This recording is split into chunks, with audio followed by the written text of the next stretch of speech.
Hello,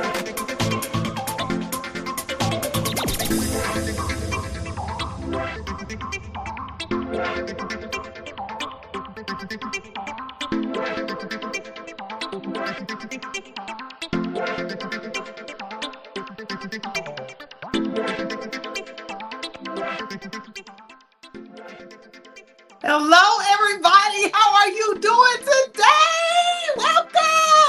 Welcome to another week with Kingdom Builders Credit Repair and Michelle Green. We are so excited that you are here. Thank you for joining us. We are super excited to get into today's message. Listen, we are a little bit late coming in, but we want to thank you guys for your patience because we have started a new time. If this is your first time watching, welcome. Come on in the room. Make sure that you hit that subscribe button and that you like and share and comment. We want to hear from you. What are your questions? What are your concerns as it relates to credit? So we want to make sure that we are answering those questions on this live. That's right. You can participate with us. That's right. We want you to engage with us here on the KBCR TV show and also the KBCR podcast. Listen, you can find us pretty much everywhere at Kingdom Builders Credit Repair. That's right. We are on social media, Facebook, Twitter, Instagram, TikTok, LinkedIn, YouTube. We're everywhere. So make sure that you engage with us. Let us know who you are and how you found out about us. If you were referred to us by a friend, a family member, or if you just found us online. Listen, we want to know where you are coming from. We want to know where you are and how we can be of assistance to you. So listen, if this is your first time watching, again, my name is Michelle Green and I'm the founder of Kingdom Builders Credit Repair. We have a show that brings to you every Friday on credit and financial tips. That's right. What we do is we talk about the things as it relates to credit, as it relates to finances. And today is no different. We are going to dive into the subject matter of security freezes and fraud alerts. We are going to talk about what is the difference, and we are going to talk about why or which one do you need, or do you need both? So before we get into every week's lesson, we like to give a shout out to our streaming services, which is CTR Media Network. Hey, CTR Media in the house. CTR Media Network is streaming over 3.6 billion viewers every single day, and they are in over 175 countries in the world. That's right. We're not talking about just in the United States of America. We're talking about all over the world. So we are super excited to make sure that we are connected and collaborating always with CTR Media Network. Shout out to Dr. Tina and Curtis Ramsey. Yes, yes, yes, yes. And also, we would like to always, every time we come on live, we want to make sure that you guys know what is credit, because we know that not everybody knows and understands what credit is. So we want to let you know that credit is your ability to be able to buy something when you don't have enough money for it. So how do you buy it? You have to engage with some sort of a financial institution. So a bank or a credit union or some type of financial institution that is willing to lend you the money. That is how we engage with credit. That is how we build up our credit reports. That's how we build up our credit scores. And that is how the whole thing begins. It begins right there with the financial institution. Now, if you don't have enough money, if you're trying to purchase a vehicle, if you're trying to purchase maybe a personal loan of some sort, maybe you are trying to engage in, I don't know, maybe purchase a house. So whatever it is that you are trying to do, what we want to understand about that is you have the ability to go and borrow the money. And once you borrow the money, guess what? You have the ability to be able to get it and place it on credit. So that process of putting it on credit is going to be based on your reputation. How much do you owe in debt? Have you already established any lines of credit? If this is your first time engaging into a creditor, what is your basic profile reputation? What does that look like? Do you actually have a good reputation? Have you built up anything on paper? In other words, in order for the financial institution to want to approve you. So, as it relates to finances, as it relates to credit, whenever you buy something on credit, you have to know and understand that you have to make sure that you are applying five different components. The first component, of course, like I just said, is your reputation. Then we look at how much is your total outstanding debt. So outstanding debt really engages about 30, 20.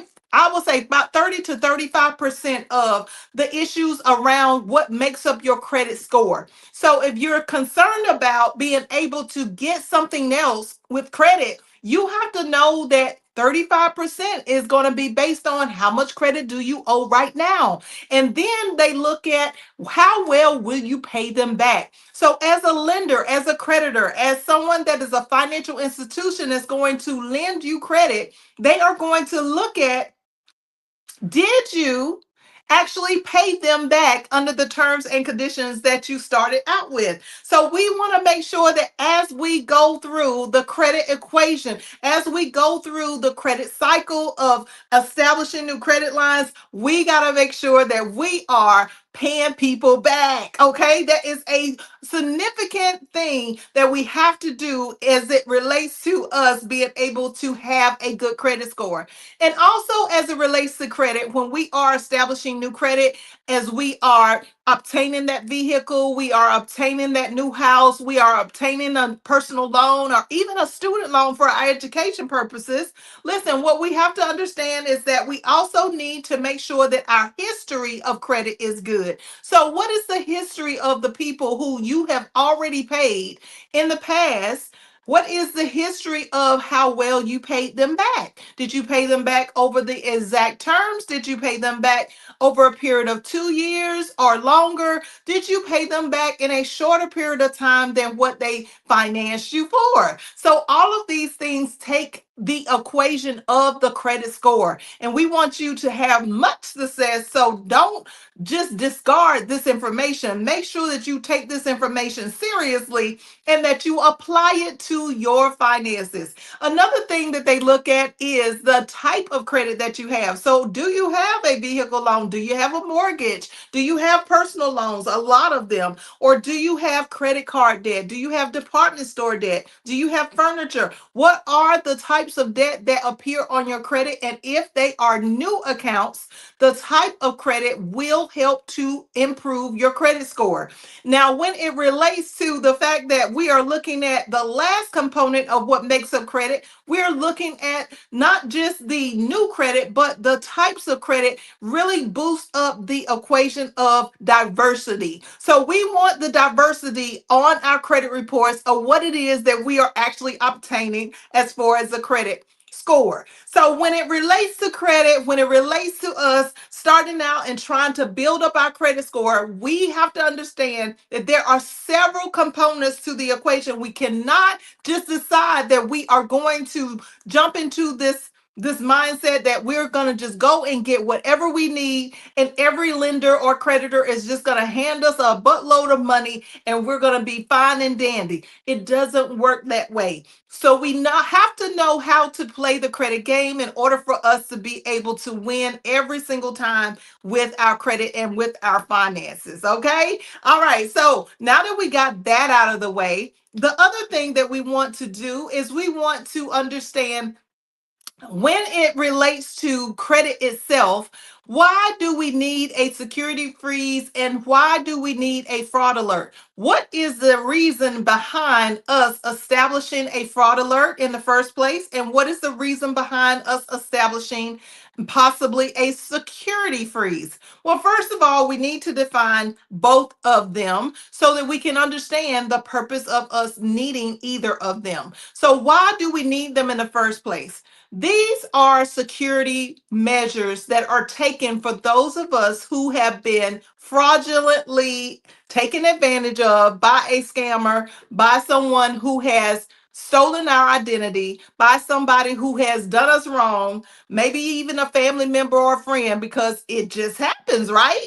Okay, so when it relates to what we need to do in the equation of having a family member, friend, or a scam artist, or just someone just stealing our identity outright that we don't even know, we have to understand that there are measures that we can take in order to protect ourselves. So, the measures that we can take to protect ourselves are going to start with that we can go and set up a fraud alert with the credit bureaus, with the Equifax, Experian, and TransUnion credit bureaus. We can actually request the bureaus to place a fraud alert on our credit reports.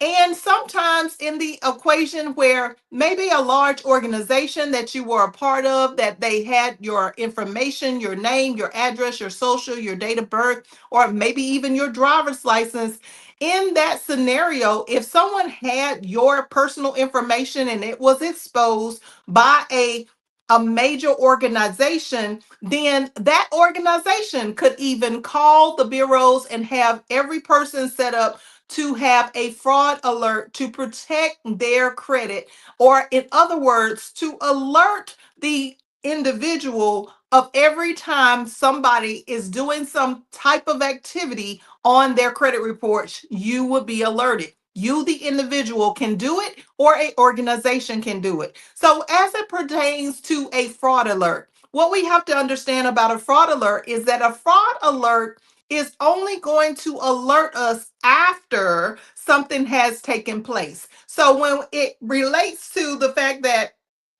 we have someone that has already stolen our identity, and in stealing our identity, they have already tried to add some new line of credit to our credit reports. They have already possibly taken advantage of our debit card, our credit card, or they have taken advantage of something that we already own on our credit. What happens is that we are going to have that fraud alert then alert us in the moment that it happens. So, a fraud alert only is going to tell us what's happened after it has taken place. It is not a precautionary measure. It is a measure that is taken after someone has done the damage. So I want us to be very clear on understand that this is not something that happens before someone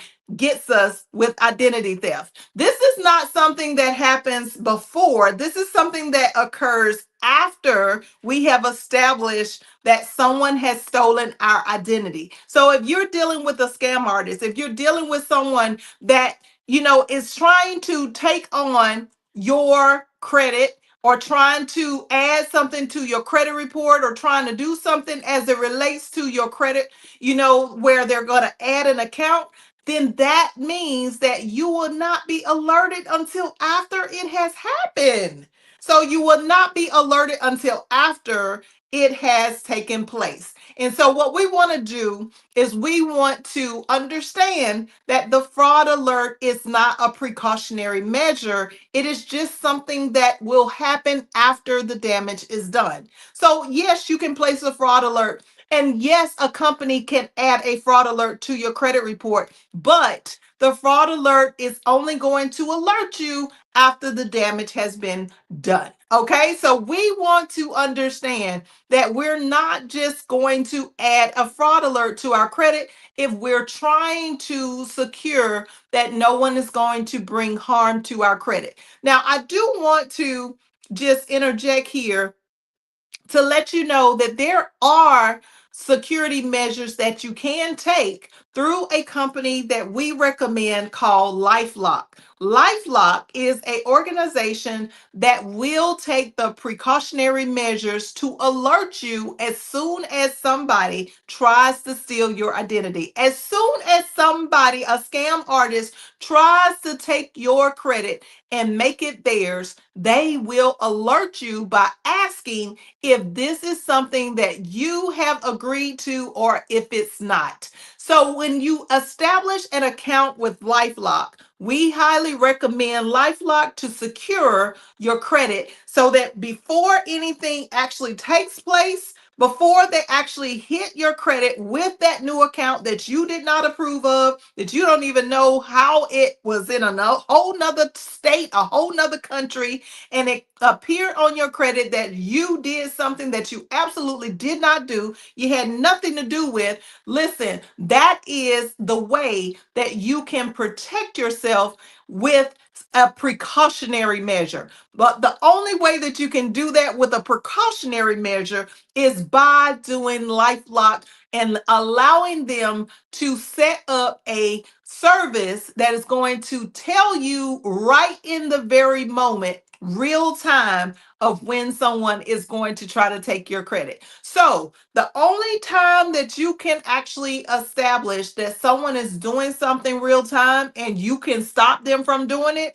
is when you are looking at the LifeLock system. So go over to lifelock.com, and usually they are running between, I would say, $10 to $20, $25 or something like that. And you can set that up as your precautionary measure to make sure that nobody is stealing your identity, or if they try to, it will stop them from moving forward. And that's the only way that you can establish the precautionary measure. Okay, so we got that out of the way. Now, when it comes to the fraud alert, like we said, the fraud alert is after it's done. The LifeLock system is as it's being done. And then we have the security freeze. So a security freeze is something that freezes everything. So when I say freeze, you remember back in the day when we used to play freeze tag and you would just pause everything, you would just stay still as a statue and you would just not move. You wouldn't even move your eyes. Sometimes you wouldn't even hold your breath. Well, when you think of a security freeze, you want to think of a freeze in that same manner. When you freeze your credit, you're freezing every opportunity for someone to get something on your credit, but you're also freezing your own ability to be able to establish new credit lines yourself. You are also stopping the opportunity that if someone is repairing your credit, such as Kingdom Builders Credit Repair, if you're in our program and you have a security freeze on your credit, then guess what? We don't even have the ability to override that security freeze. So if you have a security freeze is going to stop everything. Okay, it's going to stop everything. It's going to freeze everything. You won't be able to do any dispute investigations. You won't be able to necessarily pull your credit reports and even view the full report of what's there.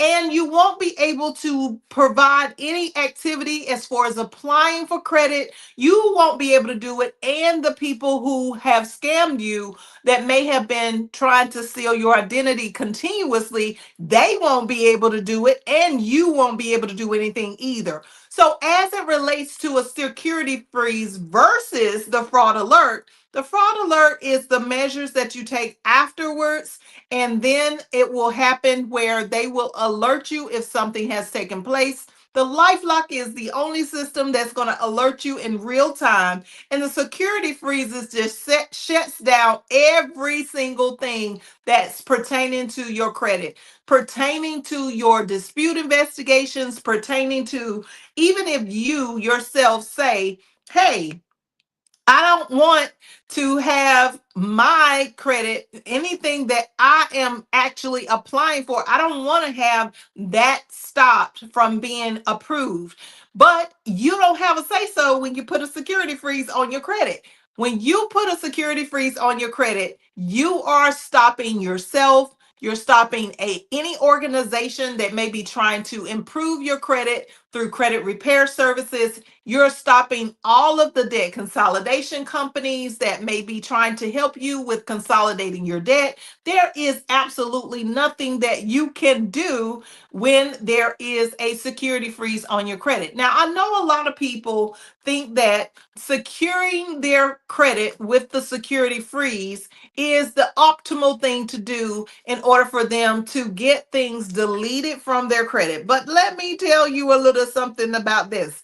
We've been doing credit for over 30 plus years. And in the 30 plus years, I can tell you that that is not the solution for credit repair. Because when you freeze it, the disputes don't even take. They don't even process. They're not even going through in the way that they should. So you're putting a security freeze on your credit in hopes that things that you actually agreed to, the things that you actually contracted, the things that you actually approved of, and you actually had a real account, not just talking about the people who have fraudulently applied for things and placed it on your credit, that's on your credit. But most of the time when we look at someone wanting to put a security freeze on their credit, what they're trying to do is say that even the accounts that you actually approved of, that you are not willing to pay for those things. So let's put a security freeze on it. Let's do a police report,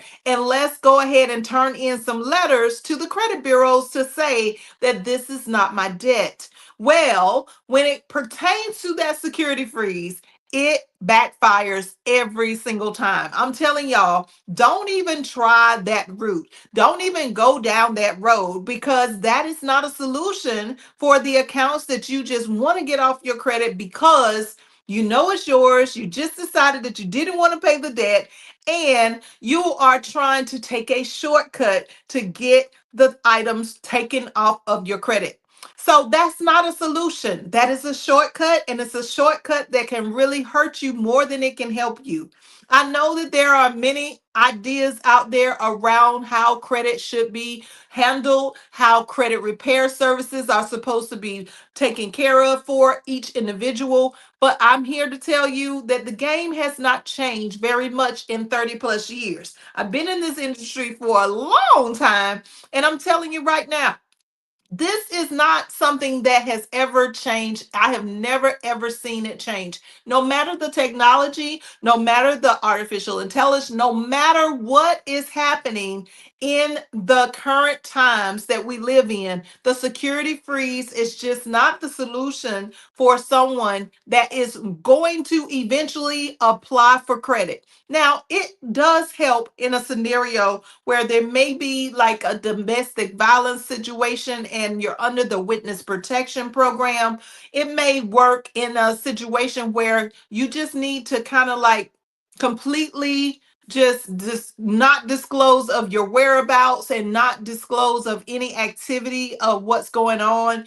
If you're trying to, leave a town and you're under like the witness protection program or something of that nature, where you're trying to escape from a bad situation, and it is established under federal or state laws. So if you're in that type of scenario, and then yes, you want to move forward with that security freeze to shut down everything for a temporary period of time, but you still want to go back and lift the freeze at a later time because you will still need credit eventually. Credit is something that is right up there with oxygen. So it's not as though you're not going to need credit at some point in time. Most of the time, when we have the security freezes on our credit, and someone has that security freeze, maybe they had it for 5 years, 10 years, 2 years, or a year, they have to lift the freeze in order for us to be able to help them. So we want you guys to know and understand. We want everyone to know and ever understand that listen, if you want to secure your credit reports, if you want to make sure that you are going about things in the right manner, you have to make sure that you are establishing the LifeLock system so that if someone does do anything to harm you, then you will be alerted right away for your credit. You will be alerted right away to make sure that no one is doing anything that you did not approve of. Okay.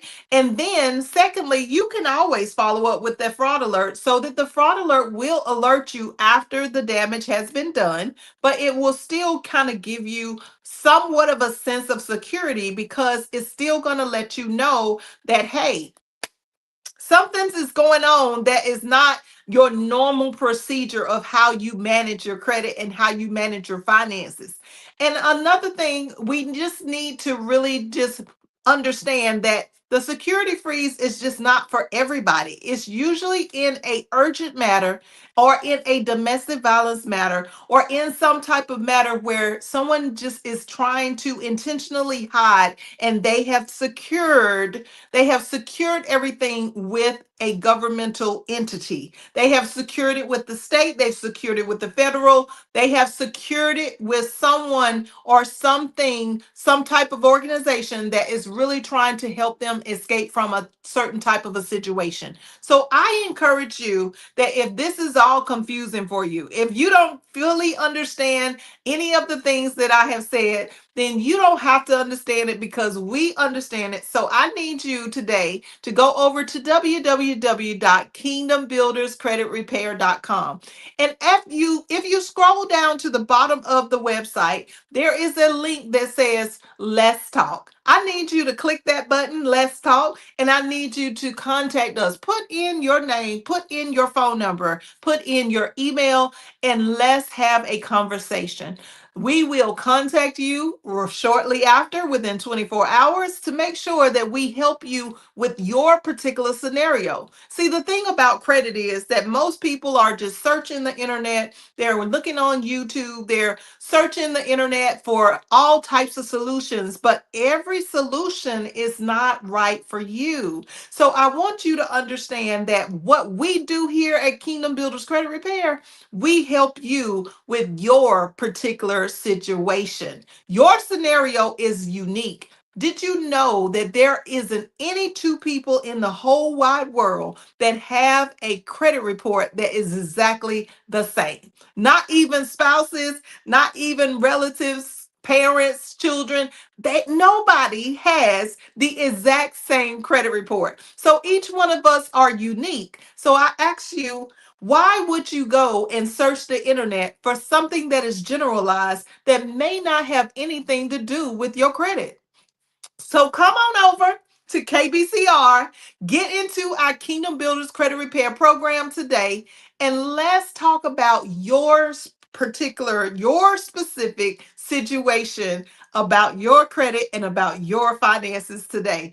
We would love to help you to get your credit scores from wherever it is to an increase of over 200 points is usually our average turnaround. So we want to help you to get to those dreams and those goals of owning that house, of being able to get that luxury car that you wanted, or just to be able to manage those credit cards and those personal loans the way that they are supposed to and help you to get out of debt and to maintain the small amount of debt that you need to have in order to have a good credit score. Listen, this is what we do. We've been doing this for a long time, and we are so excited and passionate about every time we're able to help any individual, family, friends. I mean, we just help everybody that we can, no matter where you come from, no matter where you live. We want to be able to help you or educate you on what is going on with your credit. So that's why we're here. Make sure that you have subscribed to this YouTube channel, Kingdom Builders Credit Repair, the KBCR TV show and podcast. You can listen to our podcast at KBCR Podcast. You can go to Spotify, you can go to Amazon Music, you can go to Apple podcasts, we are always there. And listen, we want you guys to give us some feedback. Let us know how we're helping you. How are we changing your life as it relates to credit and finances? And listen, that's all we have for today. But we thank you guys for watching, and we hope that you have subscribed so that you'll never ever miss another episode of the KBCR TV show and podcast.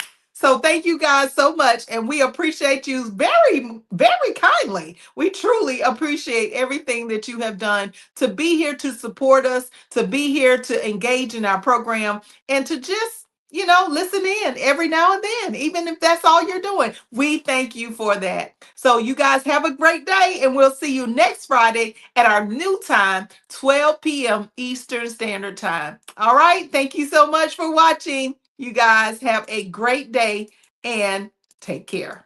Bye